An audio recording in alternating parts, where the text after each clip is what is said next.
नमस्कार, आप देख रहे हैं स्पेशल रिपोर्ट और आपके साथ में विजेंद्र सोलंकी। आर्थिक सर्वेक्षण यानी देश की अर्थव्यवस्था का वो आईना जो वर्तमान भी दिखाता है, भूतकाल भी बताता है और भविष्य भी जताता है। इसीलिए बजट में क्या होना चाहिए यह भी आर्थिक सर्वेक्षण बताता है और बीते बजट में क्या किया गया यह भी बताता है। आज जो बजट आया है वो देश की जीडीपी को 2025-26 वित्त वर्ष में 6.8% के ग्रोथ रेट के साथ आगे बढ़ने का अनुमान दे रहा है। लेकिन इसके अलावा क्या है आर्थिक सर्वेक्षण में? देश में रोजगार के अवसर कैसे पैदा होंगे, आर्थिक सर्वेक्षण ये कैसे बता रहा है। देश के सामने चुनौतियां आने वाले वक्त में क्या क्या रहेंगी, यह आर्थिक सर्वेक्षण कैसे बता रहा है। देश में कौन कौन से सेक्टर में बजट प्रोत्साहन की जरूरत है और देश के कौन सेक्टर ने बीते कुछ सालों में कैसा काम किया है, अर्थव्यवस्था को कैसे मजबूती दी, इसका लेखा जोखा कैसे पेश किया गया। साथ ही खेती और उद्योग सेक्टर के लिए सरकार ने क्या काम किया और क्या आने वाले बजट में करना चाहिए। तो चलिए बजट से पहले आपको हम बताते हैं आर्थिक सर्वेक्षण में क्या खास रहा और इससे बजट को लेकर क्या अंदेशे मिल रहे हैं, क्योंकि यह है आर्थिक सर्वेक्षण 2025।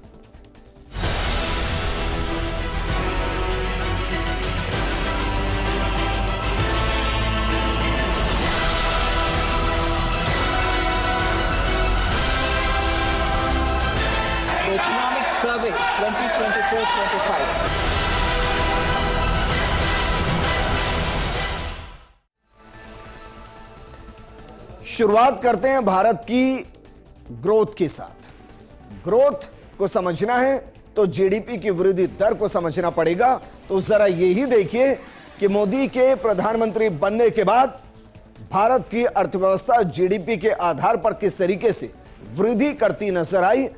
2014 से लेकर 2024 तक और 25-26 के बजट में क्या अनुमान लगाया गया है, ताकि इससे आपको अंदाजा हो कि मोदी सरकार के रिफॉर्म्स, कोरोना की विपत्ति, कोरोना के बाद का भारत, इसमें क्या बदलाव और कैसे बदलाव नजर आया। तो चलिए आंकड़ों के साथ प्रोग्राम को शुरू करते हैं और शुरुआत करते हैं 2014-15 के अंदर जो ग्रोथ रेट रही देश की, वो रही 7.41%।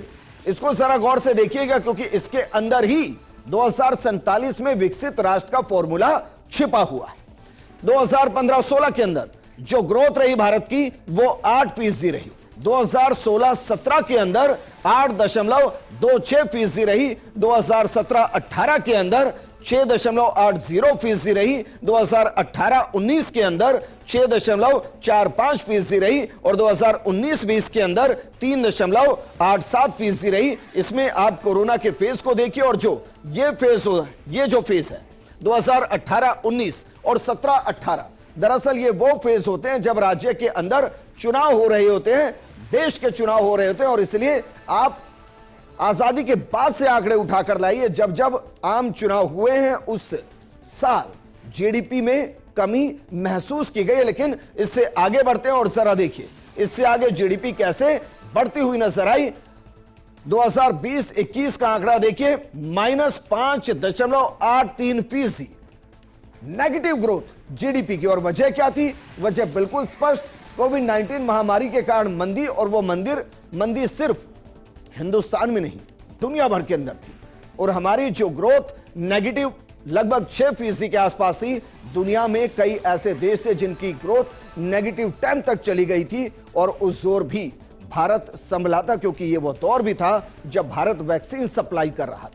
इसके बाद देखिए जरा 2021-22 भारत उभरा और सीधी आप इस जंप को महसूस कीजिए जरा। ये जंप -5.83% से 9.05 और 2014 के बाद की सबसे बड़ी जीडीपी जो भारत ने देखी, मंदी से यूं शानदार तरीके से बाहर निकला और एक शानदार जीडीपी रिकॉर्ड की गई। 2022-23 के अंदर 7.24%, 2023-24 के अंदर 7.32%, 2024-25 के अंदर जो अनुमान लगाया गया, अनुमान हम इसलिए कह रहे हैं क्योंकि 2024-25 का फाइनेंशियल ईयर अभी खत्म नहीं हुआ है, वो एंड ऑफ मार्च खत्म होगा। इसलिए अभी भी 6.4 के आगे हम अनुमानित जीडीपी लिख रहे हैं। इसमें हो सकता है एक ग्रोथ नजर आए, क्योंकि जो दो घोषणाएं हुई, एक 8वें वेतनमान की और दूसरी जो कुंभ के अंदर 4 लाख करोड़ से ऊपर का टर्नओवर की बात है, वो वाकई में जीडीपी को 0.5 या 1% का बूस्टर डोज देगी, तो ये लगभग 7 या 7.5% के आसपास होने की संभावना हो सकती है। 25-26 के लिए जो आर्थिक सर्वेक्षण में जो अनुमान लगाया गया है वो है 6.8%, और ये 6.8% अपने आप में कम नहीं है, क्योंकि जब आप इसको विकसित राष्ट्र के साथ इसकी तुलना करेंगे तो विकसित राष्ट्र की जीडीपी 1 और 2 के आसपास रहती है। हालांकि वहां जो उनकी इकोनॉमी है, भारत अभी $5 ट्रिलियन की इकोनॉमी के लिए काम कर रहा है, जबकि अमेरिका की जो इकोनॉमी है वो 27 लाख करोड़ डॉलर की इकोनॉमी है। वो बड़ा कैप है।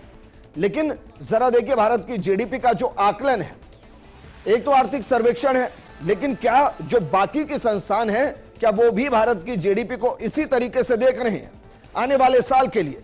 एक और आंकड़ा आपको दे रहे हैं, जरा देखिए, उससे आपको आर्थिक सर्वेक्षण की विश्वसनीयता और यह एहसास होगा कि दुनिया भारत के लिए क्या सोच रही है। तो शुरुआत करते हैं आर्थिक सर्वेक्षण 6.8%, जिसका जिक्र हमने किया, लेकिन अब इसको सपोर्ट कहां से मिल रहा है? अंतरराष्ट्रीय मुद्रा कोष IMF वो क्या कह रहा है? 6.5% के आसपास भारत की जो जीडीपी है वो 2025 से 26 वित्त वर्ष के अंदर रह सकती है। लेकिन विश्व बैंक 6.7% के आसपास यह भी अनुमान लगा रहा है। लेकिन इसमें महत्वपूर्ण क्या है? महत्वपूर्ण है 2047। इसलिए अगर 2047 तक भारत को विकसित राष्ट्र बनना है तो फिर उसको जो जीडीपी ग्रोथ चाहिए वो मिनिमम 8% चाहिए। मिनिमम है ये, मैक्सिमम नहीं है। मैक्सिमम 10 से 11% चाहिए, ताकि हम जो 3 सबसे बड़ी इकोनॉमी दुनिया की उसके अगर हिस्सा बनना चाहते हैं, जो अभी हम शायद 5वें या 6ठे पायदान पर हैं, तो फिर हमें अपनी जीडीपी को बढ़ाना होगा। लेकिन जो अनुमान लगाए गए हैं, जो आर्थिक सर्वेक्षण के जरिए सामने आया, तो जरा यह भी समझ लीजिए कि आर्थिक सर्वेक्षण होता क्या है, इसको करता कौन है। दरअसल कितना कमाया, कितना खर्च किया और कितना बचाया, देश के हिसाब किताब का पूरा ब्यौरा होता है आर्थिक सर्वेक्षण, जिसे बाकायदा भारत सरकार ही हर साल संसद में पेश करती है। आर्थिक सर्वे बजट से एक दिन पहले पेश किया जाता है और इससे पता चलता है कि देश की अर्थव्यवस्था की हालत कैसी है। इसमें सुझाव होते हैं, इसमें चुनौतियों का जिक्र होता है, उन चुनौतियों के समाधान का जिक्र होता है। और इस महत्वपूर्ण दस्तावेज में बीते वित्त वर्ष के रोजगार, यानी कि सरकार ने कितने रोजगार सर्जन किए, उसमें प्रत्यक्ष और अप्रत्यक्ष दोनों के आंकड़े होते हैं। इसमें जीडीपी का आंकलन होता है और जो बीती जीडीपी है उसमें कौन कौन से सपोर्टिव प्राइस रहे, सेक्टर है, उसका जिक्र होता है। महंगाई और बजट घाटे की जानकारी देने वाले इसमें आंकड़े होते हैं। आर्थिक सर्वेक्षण भारत सरकार की नीतियों और उनके प्रभावशाली मूल्यांकन का एक अहम माध्यम है, एक अहम दस्तावेज है। और यह अपने आप में अर्थव्यवस्था का एक बेहतरीन आईना कहा जाता है। वो आईना जो बताता है कि भारत किस तरफ जा रहा है और उसको अगर बेहतरीन अंदाज में बढ़ना है तो कैसे बढ़ना होगा। और इसलिए अर्थव्यवस्था का आईना होता है आर्थिक सर्वे। आर्थिक सर्वेक्षण में सरकार की नीतियों की जानकारी होती है। महंगाई और बेरोजगारी जैसे महत्वपूर्ण आंकड़ों की जानकारी इसमें मिलती है। इसमें निवेश, बचत और खर्च तय करने वाले फैसले लेने के अंदर इससे आसानी होती है। इसमें उनके संभावित प्रभाव के बारे में भी बताया जाता है। सरकार कौन सी नीति लागू कर रही है और उसका असर क्या हो सकता है। आर्थिक सर्वे में सामाजिक और आर्थिक समस्याओं का भी विस्तृत ब्यौरा होता है। यह सर्वे निवेशकों के लिए भी काफी अहम होता है। उन्हें समझने में सहूलियत होती है कि किन सेक्टर्स में निवेश के अच्छे मौके बन सकते हैं। लेकिन आर्थिक सर्वे शुरू कब हुआ, जरा इसको भी एक बार समझ लेते हैं कि क्या वाकई में यह बजट से पहले एक दिन ही आता है या कभी यह बजट का भी हिस्सा रहा है। आर्थिक सर्वे 1950-51 के दौरान पहली बार पेश किया गया था। उस वक्त आर्थिक सर्वे बाकायदा बजट का ही हिस्सा होता था। लेकिन 1964 से आर्थिक सर्वे की नई परंपरा को शुरू किया गया और तब से आर्थिक सर्वे को बजट से एक दिन पहले पेश किया जाता है। इसे बजट से पहले अर्थव्यवस्था का हाल और चुनौतियों का पता चलता है। और यह एक लंबा चौड़ा इतिहास है जो कहिए कि संविधान लागू होने के साथ देश के अंदर लागू हो गया। लेकिन जो आर्थिक सर्वेक्षण है उसके मुख्य बिंदु क्या क्या है, जरा इस पर भी एक बार नजर डालते हैं, फिर विस्तार से उन मुख्य बिंदुओं के बारे में बात करेंगे, क्योंकि हम कोशिश कर रहे हैं कि आपको आर्थिक सर्वेक्षण को समझाया जा सके, आर्थिक सर्वेक्षण कैसे बनता है इस बारे में बताया जा सके, क्यों बनता है और उसका क्या प्रभाव होता है ये आपको समझ में आ सके, ताकि आप बजट के बारे में समझ सके कि बजट जो बन रहा है उसमें बिंदु कहां से आ सकते हैं और किस तरीके से उसका प्रारूप तैयार होता है। तो चलिए आर्थिक सर्वेक्षण के जो मुख्य बिंदु हैं उन पर एक बार नजर डाल लेते हैं।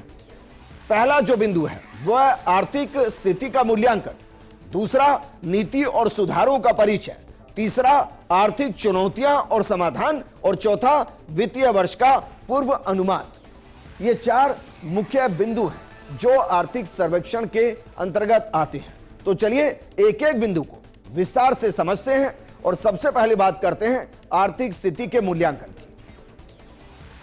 भारत की आर्थिक वृद्धि दर, उद्योग, कृषि, सेवा क्षेत्र, रोजगार, मुद्रास्फीति और अन्य महत्वपूर्ण आर्थिक संकेतकों का विश्लेषण इस रिपोर्ट के अंदर बाकायदा किया जाता है। इसके अलावा अगर बात करें दूसरे बिंदु की, तो उसमें नीति और सुधारों का परिचय है। दरअसल सरकार द्वारा किए गए नीतिगत सुधारों, योजनाओं का विवरण इसमें होता है। इसमें सुधारों की दिशा जैसे कि जीएसटी, आर्थिक संरचनाओं में बदलाव पर भी विस्तृत चर्चा की गई होती है। जो तीसरा बिंदु है वो है आर्थिक चुनौतियां और समाधान। सरकार द्वारा सामना की जा रही प्रमुख आर्थिक चुनौतियों का इसमें बाकायदा उल्लेख होता है। मसलन महंगाई, बेरोजगारी, बाहरी कारक और अन्य आर्थिक संकट, इनका इसमें जिक्र होता है और बाकायदा उनका समाधान भी बताया जाता है कि आप इस समस्या से कैसे निजात पा सकते हैं। जो चौथा बिंदु होता है वो है वित्तीय वर्ष का पूर्व अनुमान।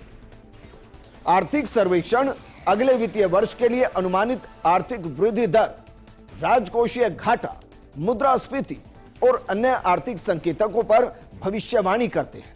वो बताते हैं कि आपकी जीडीपी क्या रह सकती है, क्यों रह सकती है वो भी बताएंगे। वो बताते हैं कि राजकोषीय घाटा कितना बढ़ सकता है, कितना घट सकता है और उसके पीछे की वजह क्या है। आर्थिक संकेतक क्या क्या रहेंगे जहां काम करने की जरूरत है। लेकिन आर्थिक सर्वेक्षण 2025 कितने रोजगार सर्जन करने की बात 2030 तक की जा रही है और वो कैसे होंगे सरकार के माध्यम से, जरा इसको भी समझिए, क्योंकि आर्थिक सर्वेक्षण कह रहा है कि 2030 तक 76.5 लाख रोजगार सर्जित होंगे। 2030 तक बढ़ती कामकाजी आबादी को रोजगार देने के लिए भारत को गैर कृषि सेक्टर में 78.5 लाख नौकरियां पैदा करनी होंगी। उसमें एग्रीकल्चर नहीं है, एग्रीकल्चर को छोड़कर। अर्थव्यवस्था भारत की मुख्य रूप से सर्विस सेक्टर पर आधारित है। इनमें आईटी सेक्टर का बड़ा योगदान है, लेकिन यहां ज्यादातर कामगार कम मूल्य वाली सर्विसेज में लगे हैं, जिन्हें आसानी से ऑटोमेशन, जिसे हम मशीनीकरण कहते हैं, जिसे मशीन युग कहते हैं, उसके अंदर बदला जा सकता है। कंपनियां लागत कम करने के लिए मजदूरों की जगह मशीनों का इस्तेमाल 2030 तक कर सकती है। और भारत की अर्थव्यवस्था खपत पर निर्भर है। अगर मजदूरों की नौकरियां जाती हैं तो खपत घटेगी और इसका सीधा असर पूरी अर्थव्यवस्था पर पड़ेगा। अगर सबसे बुरे हालात हुए तो यह आर्थिक विकास की रफ्तार को धीमा कर सकती है। इसलिए इससे बचने के लिए हमें 2030 तक 78.5 लाख रोजगार सर्जित करने होंगे, जो गैर कृषि सेक्टर होंगे, यानी कि एग्रीकल्चर सेक्टर को छोड़कर। अब सवाल यह है कि जिस जीडीपी का बार बार जिक्र हो रहा है वो जीडीपी दरअसल है क्या। इसका पूरा फॉर्मूला आपको बताएंगे, लेकिन सबसे पहले जीडीपी को समझ लीजिए। जीडीपी इकोनॉमी की हेल्थ को ट्रैक करने के लिए उपयोग किए जाने वाले सबसे कॉमन इंडिकेटर्स में से एक है। जीडीपी देश के भीतर एक स्पेसिफिक टाइम पीरियड में प्रोड्यूस सभी गुड्स और सर्विस की वैल्यू को रिप्रेजेंट करती है। इसमें देश की सीमा के अंदर रहकर जो विदेशी कंपनियां प्रोडक्शन करती हैं उन्हें भी शामिल किया जाता है। जब इकोनॉमी हेल्दी होती है तो आमतौर पर बेरोजगारी का लेवल कम होता है और इसलिए जीडीपी जितनी हाई होती है, मानकर चलिए ग्रोथ रेट बढ़ने के साथ बेरोजगारी कम होती है, क्योंकि ये दोनों इनवर्स प्रोपोर्शन के अंदर होते हैं। इसके अलावा जीडीपी के प्रकार क्या होते हैं? मसलन आपने जीडीपी तो हमेशा सुना होगा कि भाई जीडीपी होती है, लेकिन जीडीपी कितने तरीके की होती है? मोटे तौर पर दो उसके प्रकार जिसके बारे में आपको बताते हैं, जरा देखिए। जो पहला है वो है रियल जीडीपी। और रियल जीडीपी क्या होती है? गुड्स और सर्विसेज की वैल्यू का कैलकुलेशन बेस ईयर की वैल्यू पर होता है। और फिलहाल बेस ईयर क्या तय किया हुआ है? फिलहाल जो जीडीपी को कैलकुलेट करने के लिए बेस ईयर है वो 2011-12 के फाइनेंशियल ईयर को किया गया है, जो बेस ईयर के तौर पर काम करता है। 2011-12 में गुड्स और सर्विसेज के जो रेट थे उस हिसाब से कैलकुलेशन वर्तमान स्थिति की जाती है, और इसे जो हम कहते हैं, इसे कहते हैं हम रियल जीडीपी। जबकि जो दूसरी जीडीपी होती है उसे हम कहते हैं नॉमिनल जीडीपी। नाम से ही जैसे पता चलता है, जरा दूसरी जीडीपी को भी देखिए, नॉमिनल जीडीपी। अब इसका कैलकुलेशन कैसे होता है? इसका कैलकुलेशन होता है करंट प्राइस पर जो भी वैल्यू है उसके हिसाब से इसको कैलकुलेट किया जाएगा। और करंट प्राइस क्या? जैसे उसमें जो बेस प्राइस रियल जीडीपी में था उसमें 2011-12 का बेस प्राइस था। इसमें जो वर्तमान फाइनेंशियल ईयर है और जो वर्तमान में प्रोडक्ट्स के प्राइस हैं उसी को ही फैक्ट मानते हुए नॉमिनल जीडीपी को तैयार किया जाता है। तो चलिए मोटे तौर पर आपको जीडीपी का फॉर्मूला भी बता देते हैं कि जीडीपी जब निकाली जाती है कि भाई 6.8% इस बार की ग्रोथ रेट रहेगी, यानी कि जीडीपी रहेगी, तो ये जो 6.8% है ये किस फॉर्मूले से आता है? हर चीज का एक फॉर्मूला होता है। तो जीडीपी का फॉर्मूला क्या है, जरा इसको भी देखिए, क्योंकि फिर जोर शोर से कहेंगे कि भाई हम इतने % की ग्रोथ करेंगे, तो उसका फॉर्मूला क्या है? जीडीपी का फॉर्मूला है C+G+I+NX। जब हम इसको काउंट करते हैं तो फिर हमारी जीडीपी आती है। अब इसमें C क्या है? C है इसमें प्राइवेट कंजप्शन, इसमें G क्या है? गवर्नमेंट स्पेंडिंग, इसमें I क्या है? इन्वेस्टमेंट्स, और इसमें NX क्या है? Net export. जब हम इन सबको जोड़ते हैं तो फिर हमारी जीडीपी सामने आती है परसेंटेज के अंदर। अब जरा इसके सातों पहलुओं को समझ लीजिए, क्योंकि जो आर्थिक सर्वेक्षण 2025 है उसके 7 महत्वपूर्ण पहलू हैं। उनमें जो सबसे पहला है वो क्या कह रहा है? वो कह रहा है कि 6.4 से 6.8% तक विकास दर रह सकती है। मैन्युफैक्चरिंग सेक्टर्स और कॉरपोरेट इन्वेस्टमेंट धीमा होने का असर हो सकता है। भारतीय अर्थव्यवस्था पर वित्त वर्ष में साफ दिख रहा है कि मौजूदा वित्त वर्ष के दौरान देश की विकास दर 6.4% से 6.8% रह सकती है, जो कि पिछले 4 सालों में सबसे धीमी हो सकती है। बीते वित्त वर्ष की तुलना में इस बार गिरावट देखने को मिल सकती है, लेकिन हम कह रहे हैं कि कई सेक्टर ऐसे होते हैं जो अचानक से बूस्टर डोज की तरह आते हैं और वो आपकी जीडीपी को बूम बूम करके चले जाते हैं। वही दूसरा सेक्टर जिसका हम जिक्र कर रहे हैं, दरअसल खेती और किसानी, इसको और मजबूत करने की जरूरत है। सर्वे के अनुसार भारत के एग्री सेक्टर को और मजबूत करना होगा। यह देश की ताकत है और यह 5% की ग्रोथ रेट से बढ़ रही है। भारत फूड सिक्योरिटी के मामले में दुनिया के लिए प्रमुख देश बनेगा, और जो 5% के ग्रोथ रेट से बढ़ रहा है उसे अगर हम 9 से 10% तक लेकर आए तो हमारी जीडीपी बाय डिफॉल्ट 8 से 8.25% के आसपास हो जाएगी। इसके अलावा जो तीसरा फैक्टर है, डिसइन्वेस्टमेंट पर खामोशी। आर्थिक सर्वेक्षण 2025 में डिसइन्वेस्टमेंट कुछ नहीं किया गया है। उम्मीद की जा रही है कि बजट में सरकार की तरफ से डिसइन्वेस्टमेंट पर बयान जारी किया जा सकता है और इससे भी सरकार पर थोड़ा भार कम होता है और उसकी इनकम बढ़ती है, क्योंकि जो अभी नुकसान दे रहे हैं उनका डिसइन्वेस्टमेंट करके सरकार अपने कर्जे या कहें कि अपने जो नुकसान है उसको कम कर सकती है। आईएमएफ का क्या है प्रोजेक्शन? यह महत्वपूर्ण है। अंतर्राष्ट्रीय मुद्रा कोष का 2023 में ग्लोबल इकोनॉमी की ग्रोथ रेट 3.3% रही थी। अगले 5 साल के लिए आईएमएफ का 3.2% ग्रोथ रेट का अनुमान है। वैश्विक स्तर पर ग्रोथ रेट स्थिर है, लेकिन अलग अलग क्षेत्रों में ग्रोथ रेट अलग अलग रहने वाली है। इसके अलावा जिसको लेकर सबसे ज्यादा हो हल्ला होता है, उसका हो हल्ला आर्थिक सर्वेक्षण में भी हुआ, उसका जिक्र हुआ, और वो है महंगाई। कोरोना और युद्धों से ग्लोबल इकोनॉमी पर बुरा असर पड़ा है। महंगाई ने इस दौरान लोगों को खूब परेशान किया है, लेकिन अब एक बार फिर से स्थिति सामान्य हो रही है। दुनिया भर के सेंट्रल बैंक अब ब्याज दरों में कटौती कर रहे हैं, और इससे किस सेक्टर को फायदा होता है? इससे फायदा होता है फाइनेंशियल सेक्टर को। तो जरा छठे बिंदु को समझिए, क्योंकि कमर्शियल बैंकों का ग्रॉस नॉन परफॉर्मिंग एसेट में कम हुआ है, जिसे हम एनपीएफ कहते हैं।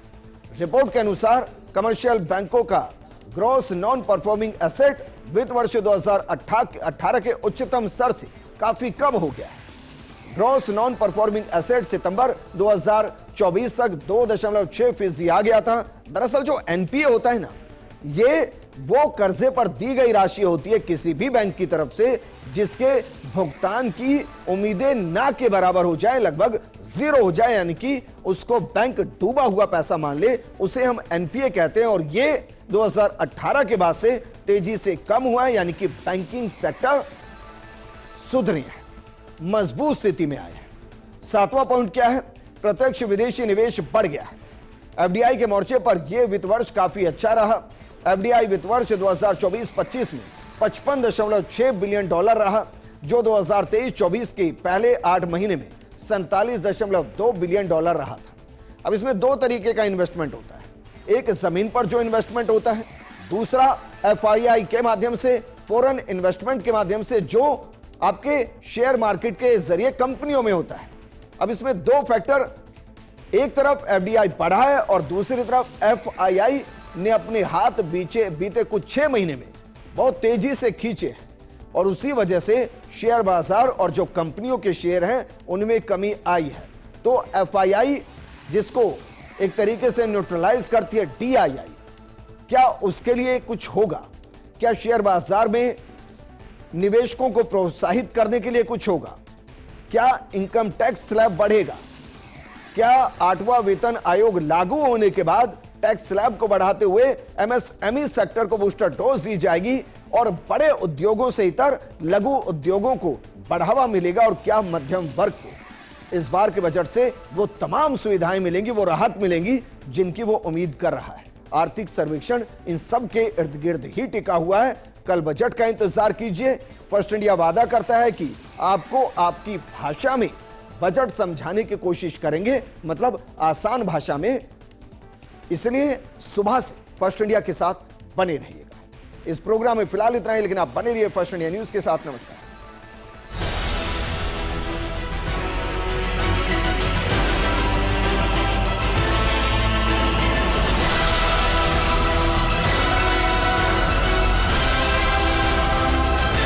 The Economic Survey 2024-25.